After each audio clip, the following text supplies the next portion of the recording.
Hi, and welcome to this video where we will today move our journey from threat modeling to look into the concepts of security models. Security models are design consideration which will help you visualize and analyze your access in the system in a way which makes it easy later on for implementation. That's why they are called models. Now, a model is nothing but it is an hypothetical abstraction of a system, which means nothing actually exists uh, in a working system, but these are, as said, design consideration as to how you want to see your system to be. And more often than not, it is simplified because you would want to understand the flow logically, and a simple flow, of course, is much more easier to understand than a complex flow. But keep no doubts about it that the design can also get very complex, that we will see very soon. But in hindsight, the idea always is to keep the design as simple as possible. And what does security models do? They basically help you implement your security policy, your design consideration into implementation. Besides security policy, there are also information flow models. There are also non-interference models. What are those? An information flow model is depicting not just the information flow between systems, but it can also depict information across systems. So how it is done is that the concept of subject and object that we have seen in previous domain in access management is designed in a way that the object are assigned a security classification, and the information flow of this object is then governed by security policy in such a way that the subject who have access to the object or granted by the policy should only get access to that object. Non-interference model, on the other hand, are the ones which actually ensure that the object and subjects in the system do not interfere with each other's.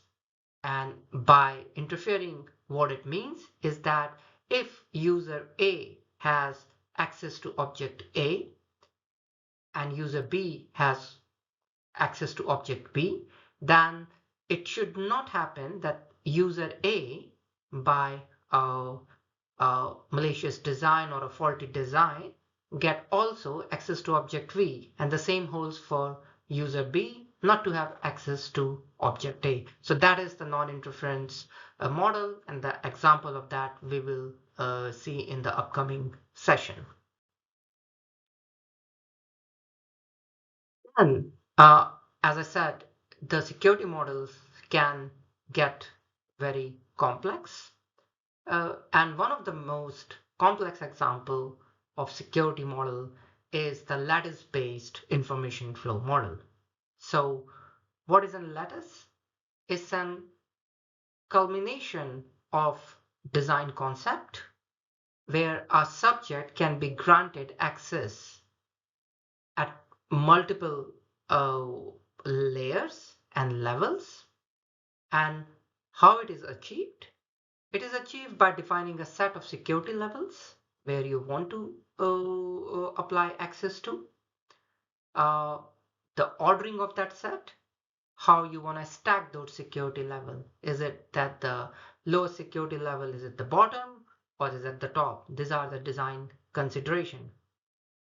Then every subject and object has been assigned a security level, and then the rules are defined based on the security level how you want the access to be handled.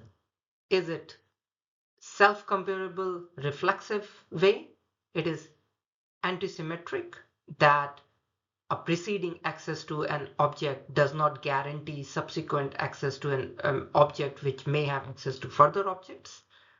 By that, what it means that if you open a file and if that file has a reference of another file, do you want to automatically give access to that file, or you want to hold back that there is no cascading access to the files within the files? And then, of course, there is a transitive access model where if A is B and B is C, then we take it as A is C. So if user A becomes by XYZ process user B, and user B initially can also do what user C can do, then user A transitively can also do what user C is supposed to do. So that is the transitive configuration. Then what happens is that a subject, for example, here, as you can see in the example, has been assigned a level as, let's say, top secret, a crypto, or a chemical labeling as an example. And what happens that a subject with the level secret, with only crypto assigned to it, would only have access to that level, nothing up, nothing below. But a subject with having the secret level defined as top secret can have access to the term chemical, or the object of chemical, and an object of chemical which is in the layer of top secret and secret can still be accessed by the top secret, because the top secret is the top layer that has been defined.